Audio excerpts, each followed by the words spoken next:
2020 ഡൽഹി കലാപ കേസുമായി ബന്ധപ്പെട്ട് ഷർജീൽ ഇമാമിന്റെ രാജ്യദ്രോഹ പ്രസംഗങ്ങളുടെ വീഡിയോ ക്ലിപ്പുകൾ സുപ്രീം കോടതിയിൽ 8 മിനിറ്റുള്ള വീഡിയോ ദൃശ്യമാണ് അഡീഷണൽ സോളിസിറ്റർ ജനറൽ ഹാജരാക്കിയത്.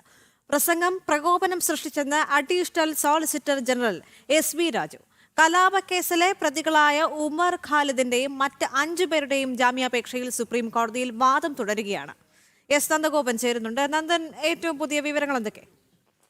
ഉമർ ഖാലിദിന്റെയും അതേപോലെ തന്നെ മറ്റ് 5 പ്രതികളുടെയും വാദം സുപ്രീം കോടതിയിൽ തുടരുന്നതിനിടെയാണ് ഇതുമായി ബന്ധപ്പെട്ട വളരെ സുപ്രധാനമായ ചില തെളിവുകൾ ഇന്നിപ്പോൾ കോടതിയിൽ അഡീഷണൽ സോളിസിറ്റർ ജനറൽ ഹാജരാക്കിയത്.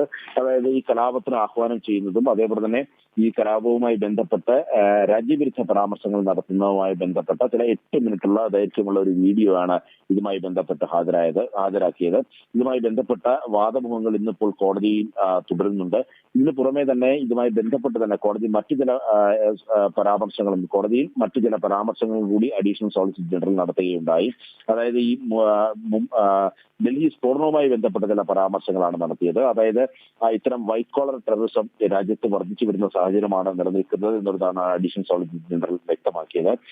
സർക്കാരിന്റെ ഗ്രാന്റ് ഉപയോഗിച്ച് പഠിക്കുന്നവർ രാജ്യത്തിനെതിരായി പ്രവർത്തിക്കുന്നു എന്നുള്ള അവസ്ഥയാണ് നിലനിൽക്കുന്നതെന്നും ഇന്നിപ്പോൾ അഡീഷണൽ സോളിസിറ്റർ ജനറൽ വ്യക്തമാക്കിയിട്ടുണ്ടായി. ഏതായാലും ഇതുമായി ബന്ധപ്പെട്ട ഇപ്പോൾ വാദമുഖങ്ങൾ ഇപ്പോഴും കോടതിയിൽ പുരോഗമിക്കുകയാണ്. നാളെ ഇതുമായി ബന്ധപ്പെട്ട തുടർവാദങ്ങൾ ഉണ്ടാകുന്നതാണ് മനസ്സിലാക്കുന്നത്.